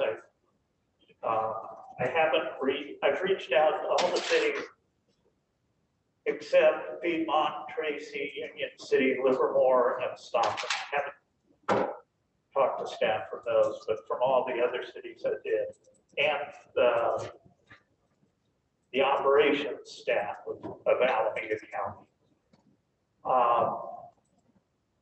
It was sort of an informally structured interview. I explained who I was, why I was doing this, asked them about their climate action plans, the energy related items in it, how they were doing it, what sort of programs they were working with EBCE on, and what their interaction was with EBCE, and things they would like to improve on that, and then possibly other things they might want to do with EBCE.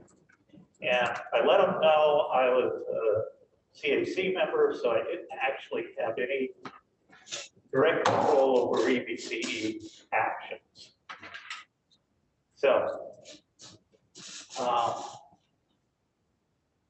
the key findings, everybody I spoke with really appreciated EBCE.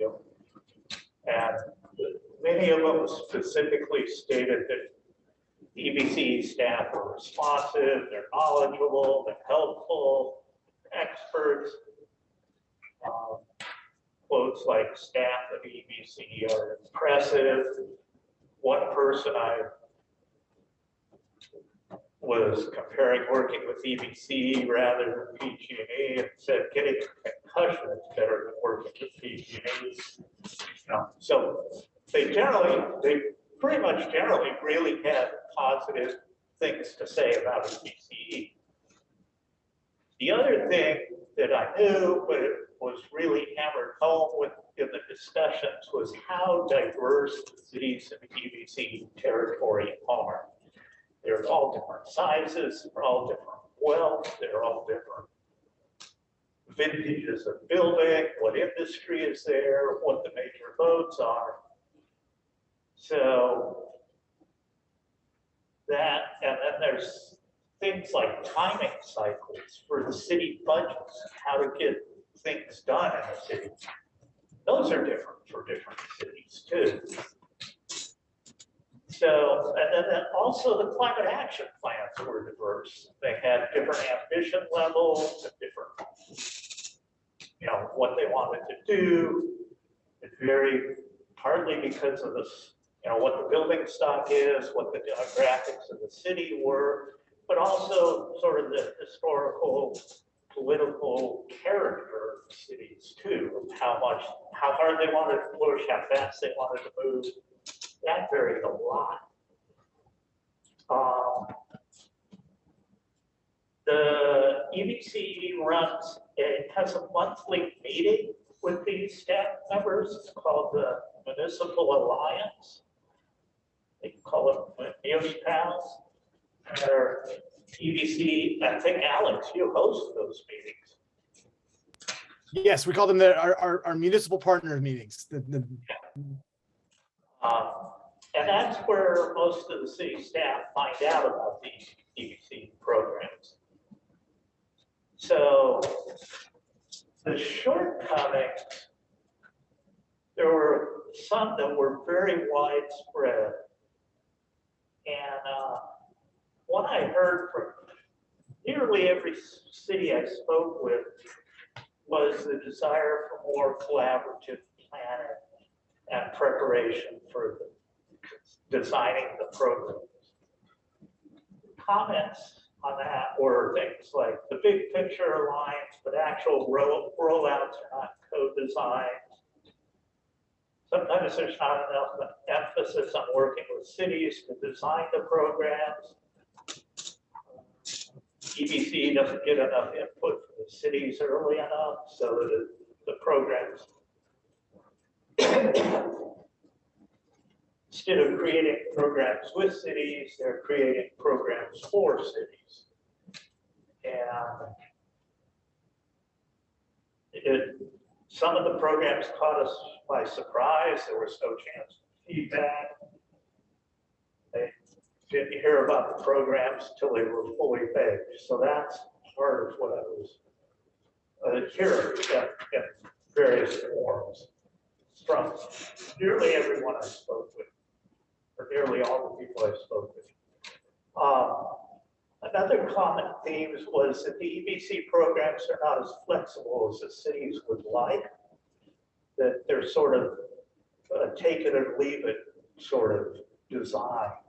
And that lack of flexibility, lack of different options and ways of implementing it can unintentionally exclude some cities that can't take advantage of it for whatever reason.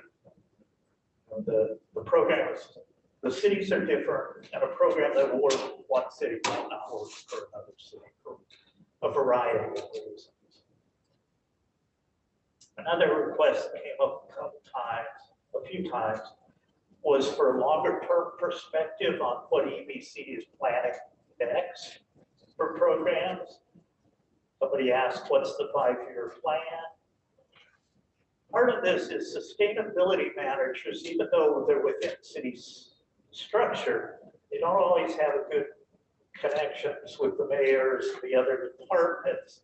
So they need to get a very early notice so that they can get in and lobby for the amount of budget they'll need, or at least prepare for the amount of budget, or put things, make sure that the finance and the resources from the city will be available when the program starts, which I guess is another sort of flexibility, but it's also a longer term plan if they could hear earlier what programs EBC is thinking about, what might be, 3-4 years down the line, but are you excited about it or are you not?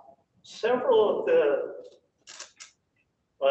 I spoke with some cities, I spoke with one person, others I spoke with several people at a time. A lot of them referred to stopwaste.org, which they felt was much better at involving the cities in developing the programs that Stop Waste rolls out and coordinating and marketing. So that might be worth learning from how Stop Waste does it. And it's not surprising because Stop Waste has been doing it, this sort of thing for 2 decades now, 3 decades, something like that. There were some other issues that weren't as widespread, not seeing enough regional workforce development, more effort focused on building decarbonization, not so much on vehicle electrification. And at least one staffer thought that it'd be better to spend resources on achieving cleaner electricity at cheaper rates, or at least supported doing that as well. And then finally, a few of the people said they appreciated that I was asking for and getting feedback from. So from those discussions, I recommend that EBC, Ava Community Energy, direct staff to seek input from cities during the early program selection and planning stages, and try to design programs that allow a wider range of cities within the territory to participate.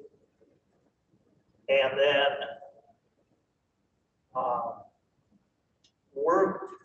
develop a longer sort of a roadmap or goals and include city staff in that development process. And then it'd probably be good to get independent feedback from the city staff that want to implement EBCE programs within their climate action plan on a regular basis, so that EBCE get this feedback and change, make improve. And I wasn't addressing, this is all with city staff in mind. It's nothing about the general public. So I wasn't looking at that. So that's basically it. Thank you so much. I am excited to be able to have a discussion on this, and hope that as you reach out to the other cities, that you maybe expand your questions to include if they have any relationship with their CAC member, and if the board member. well, If the city staff have connections with their board. with their board member, but also with their CAC member. Okay. And Yeah, I would I'm like. at large. I don't have a seat. No, I realize that you are at large, as is Vice Chair Hernandez. But if they have a relationship, or if they even know who their CAC member is, it would be great to start working on connecting CAC members and their board members to the sustainability staff in those areas to really work on facilitating some of those communications in an attempt to make sure that those perspectives are always brought back. And total props to Alex for hosting these monthly meetings. That's really, really cool. So before we go into that, are there any members of the public with their hands raised, or did we receive any written correspondence on this item? There is a member of the public with their hand raised. Great, we'll do 2 minutes. Audrey Ichinose, recognized for 2 minutes.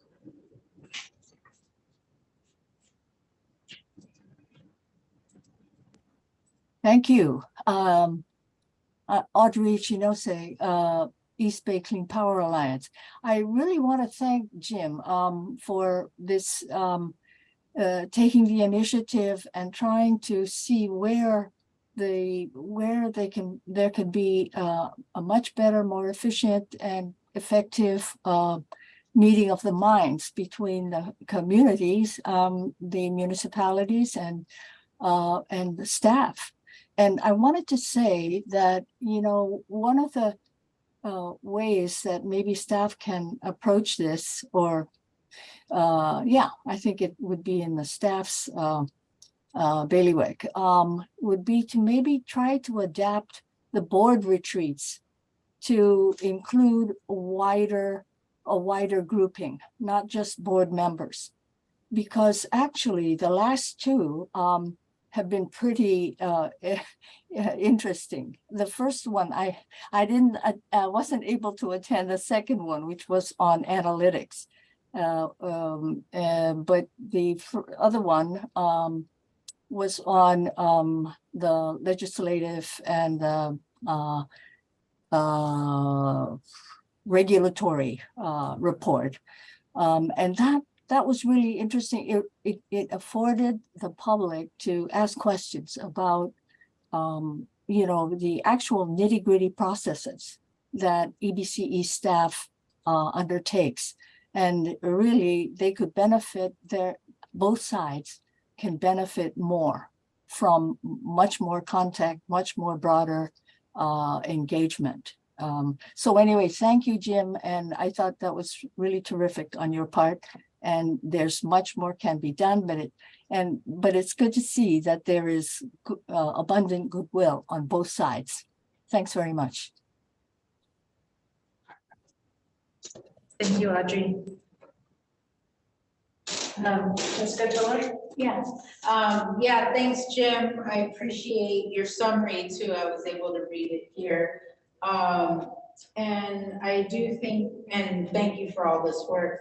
I appreciated the feedback on wanting EBCE to operate more like stop waste. I feel like what that's telling me from some of these points is that they're very interested in collaborating with East Bay Community Energy, AVA Community Energy, first time I say that, in doing local development in the different cities. So I think that's very exciting. And one of the things to note, noting that many cities have opted into the Renewable 100, is one of the points that the promises made with Renewable 100 is that there will be more local investment. So I think this is a good opportunity. And then the last piece I want to add, kind of the elephant in the room, like don't forget that the work of both AVA and the cities should be done in collaboration with the communities. And there should be some inclusion of like, what do the people who live in these cities want to see more development investments done. And just noting here where they want to see more focus and effort in building decarbonization and not so much on vehicle electrification. And I want to uplift that because that is something that, my organization, Local Clean Energy Alliance, and then the work of East Bay Clean Power Alliance also has said many a times that we do need to do a lot more how in terms of the transition, and electric vehicles is just really like, not everybody has access to that kind of like huge purchase. I could say more, but I think I'll end on that note, being that this is a community agency, and certainly the sustainability departments, I imagine, want to best represent their city people. So great power to the people. Thank you, Jessica. Are there, I'm really going to encourage this. We're at 8:01, so we have a minute.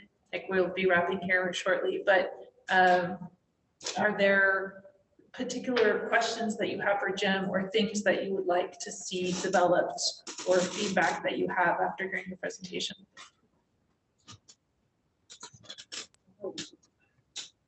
Member Landry? Yes, well, this is excellent, as everyone has said, Jim, and thank you for doing this. When you said that the cities wanted more collaboration and lead time for municipal program designs, at least that's what I wrote it down as. What kind of program designs were you referring to? Well, for an example, the electric vehicle charging program that EBCE is rolling out.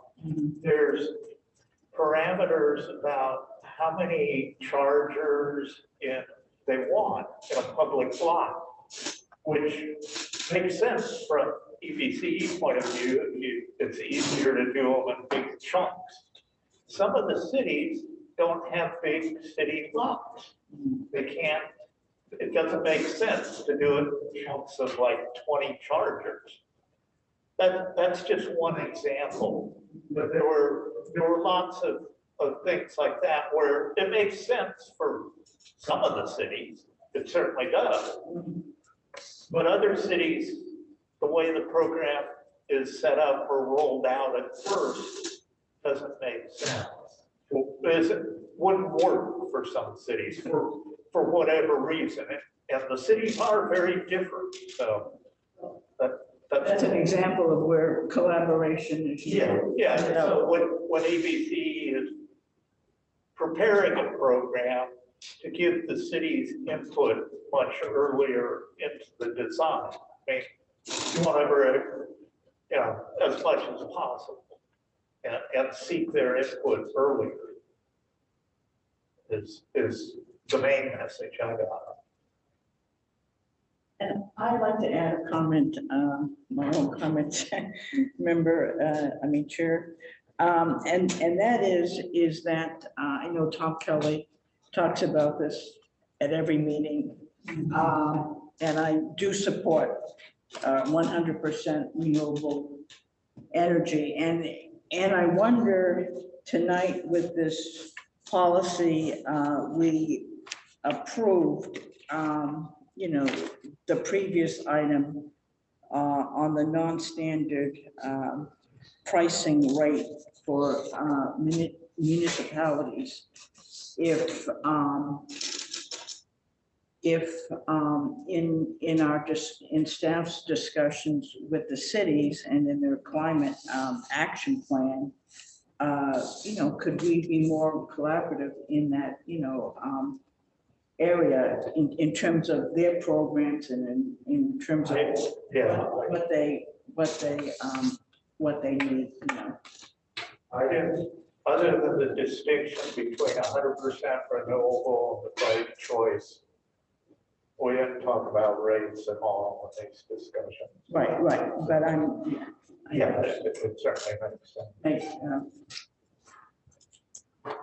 Comment there. Awesome. So Member Pacheco, you're next, and then Member Swanton. Sure. I don't have a totally coherent thing to say about this, but a couple of things. First of all, thank you for doing this.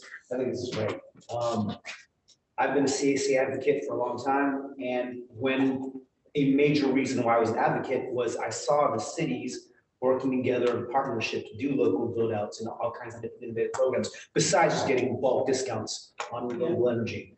What I've seen is what I think a lot of people have seen is a lot of cities, I fought to get CCA put into the climate action plan for Hayward. And it was actually a fight. Things have changed now. Now every city is pretty much putting it on the list. What I've seen is that a lot of times for the board or for the city councils, they consider, I'm guessing that every single climate action plan, the greatest reduction that every city that you talk to, their greatest GHG reduction was joining EBCE by far. And for a lot of city councils, they consider that box checked. Yeah. And that second step, or that we all have been envisioning and trying to build into this, where there's actual coordination between the cities and what we've created, EBCE, and all the innovation that can come out of that, and all, has not happened as much as I was hoping it would emerge. So thank you for this. I know a couple of these sustainability managers, and some of them are amazing. I actually want to ask you what every single one of them said in detail. That's not appropriate here, but I'm really curious. And so I think it's great to know that Alex has been holding these monthly meetings. I didn't even know about that, but that totally makes sense. And thank you for that. I also know that both EBCE staff and the sustainability managers are taking the direction from their bosses. And so it's sounding like they're feeling like us, like there's so much more we can do, or we'd like to be more involved in the process. And so one of your recommendations about bringing them more in, so it's not like maybe their thoughts and ideas go to the city council and then make it to the PBC board member, maybe, bringing them into a more coherent dialogue like you're suggesting. I think that makes excellent sense. And I could go on and on, but I think this is really interesting. Thanks. Member Swanton. Now, I would also like to take this opportunity to thank a member, Commissioner Jim Lutz, to taking this initiative to explore and learn from the community and sharing it with us.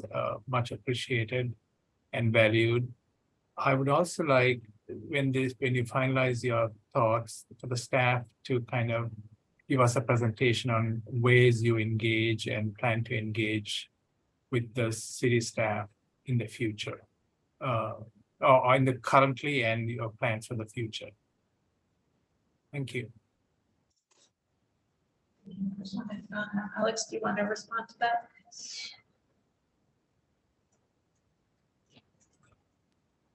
Was there a question for me? You're muted, Member Swanton. Yeah, the suggestion is once Jim finalizes his findings, whether the East Bay staff could take a look at that and provide your perspective on the findings. That's number one. And number two, if you can give us a presentation at some point, the different ways and forum in which you engage with the city staff. Well, I'm sure there are many avenues. One of them is what you said. I know you guys engage with building codes and whatever else. So it can present us the different forum in which you engage with the city staff. That would be helpful. Okay, we'll take that into consideration. Thank you. Thank you. Just throw my 2 cents. Yeah, go for it. Thanks, Jim. Appreciate the legwork that you did on that, the collaboration opportunities and the pain points to design and build programs that are highly effective for the entities that are part of East Bay Community Energy. And I think furthermore, understanding how the communities, the organizations, the organizations that are creating clean jobs and the people that are doing the work, how can they also be at the table to really drive efficient, effective program that provides good paying jobs in their community, for the community overall. I think that's big. And my example was the infrastructure. Like, how do we build out the infrastructure in the community so we really are resilient in our communities that we serve? And that local development plan, like what is that really going to look like in the next 5 to 10 years? Right. And the money we're putting towards that. So we just gotta have a roadmap for that. I think that's really what I want to see. And I think your comments are, developing a strategic roadmap. The city staff want to see that. That's important to be collaborative. Like, you're gonna build a house, you're not just gonna build it, design and sketch it, then bring the architect or the GCs or the people to build it after, because you have thousands of change orders. It's gonna be very inefficient. So being able to get more people at the table sooner, so we're more efficient, effective to create the future that this agency was built to do, a cleaner, greener, more inclusive, diverse provider of energy, and not PG&E. Greener, more affordable. Yeah, more affordable. Let's keep adding to it. That's Green part, affordable. that is the founding legislation. More affordable is the actual founding legislation. I'm gonna jump in on the, okay, but go for it. So Jacob? just last quick comment. So, like Member Landry said, I want to back up, like you're pointing out the previous item that we just supported. And also another item, which is the 4.5 million, for instance, like that totally makes sense when the discussion on how that money is spent is whether or not there can be something with, in addition to the cities and local building all that. So sorry, I just wanted to add that. So what I'm hearing from this is really exciting, and I hope it's also exciting for staff in that our participating cities would like to align their budget cycles to enroll in our programs. And that is a really cool thing. And they would like to coordinate more actively to become earlier and more full adopters of the offerings that EBCE, Ava Community Energy are offering. And that is a really, really cool thing. So I'd like to acknowledge the efforts of staff. Like, there has been some really impressive programming that's been coming out. The way that JP has built on the local development business plan has been just inspired. And it's really good to hear that city and county staff throughout our service territory have such positive feedback about working with you all. And like, that's a really big takeaway. I hope that you are able to find ways to bring them in earlier and to hear some of this feedback. It's a really cool thing. And I would love to listen in on some of those meetings. It would be really helpful to hear some of that stuff. Like, I think it's great.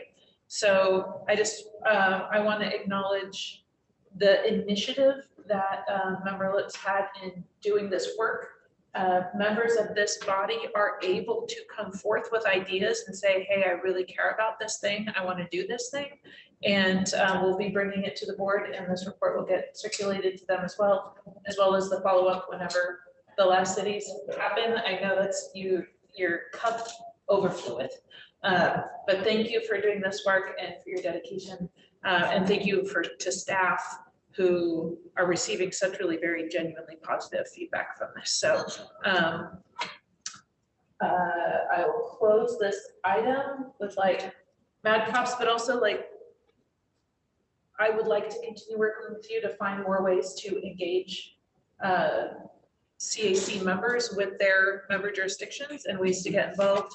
I sat on the Oakland Climate Action Planning Committee, did some of the work on their building electrification, those kinds of things. So there really are ways to collaborate with your local area government to help build some of these concepts into it.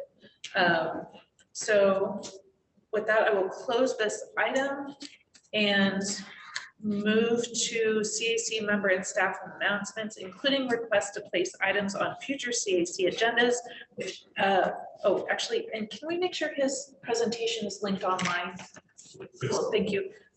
It does remind me that I forgot to mention that I did request 2 items get placed on future agendas.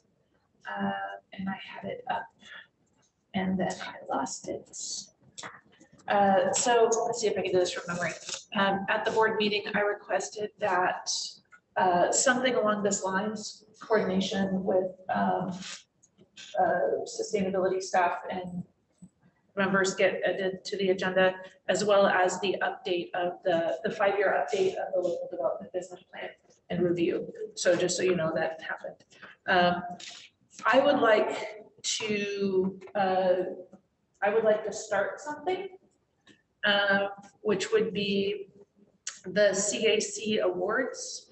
I'd like to see us have the ability, which we do, that's inside of our purview, we can do awards and recognitions of community members who are particularly kicking butt in advocating in the green, clean, and affordable energy space. And that's something that I'm excited about doing.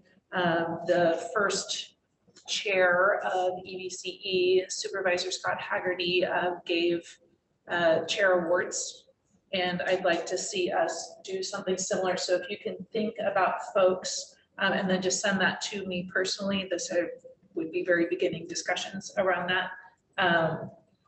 And that's what I got for this item. If there are other announcements or requests to make.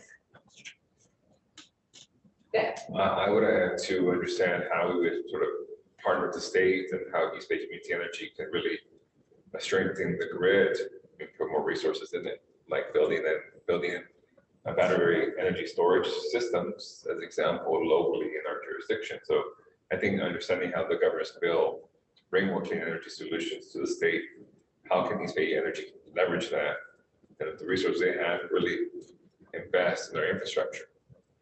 Great. Just presentation overall, what are the other things that East Bay Community Energy could do, or Ava, is it official? I'm just confused. It is, they voted for Okay, it. that's what now, okay. We gotta get used to it. It was not universal, but it did pass. It wasn't, did my agenda say Ava now? Not yet. There will be some. Yeah. It'll- Gradual trip. We don't have a logo yet. We don't have some other visual branding. Those decisions are still being made. So But this we meeting, expect it by the September meeting. Because if we're launching other things in September, we have to have done it. So we'll find out. How exciting. Other requests? Yeah. We had a letter from Richard in the initial public comment, Right, that was a good one. and the 10,000, what I captured here, 10,000 medical baseline pilot that he would like to have somebody look at. I wonder if that could be forwarded to the board or his letter for consideration, or to staff and the board.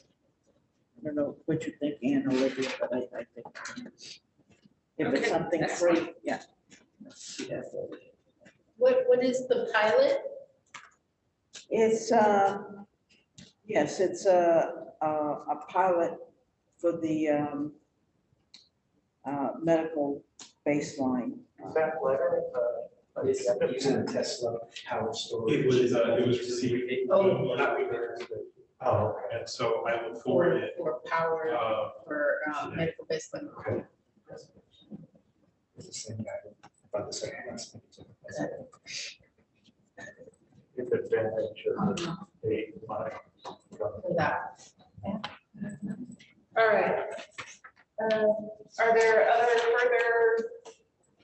No, all right, great. So with that, we will remember that August is a recess month. We'll be doing lots and lots and lots of work during that time, but it is a recess month. So I look forward to seeing you all again on Monday, September 18th at 6 p.m. Well, I can ask you directly. What are the state efforts to open up these meetings for remote attendance or general meeting? Yeah, so yeah, my general counsel needs to respond to you for our public policy. So there's several bills, they've been moving kind of like this. You know, back in the day, there were some pretty amazing sit-ins and protests and things, and that's actually how some of these things happened. I take that. I take that. It's hard to do a sit-in remotely. Good night, everybody. Thank you. Like,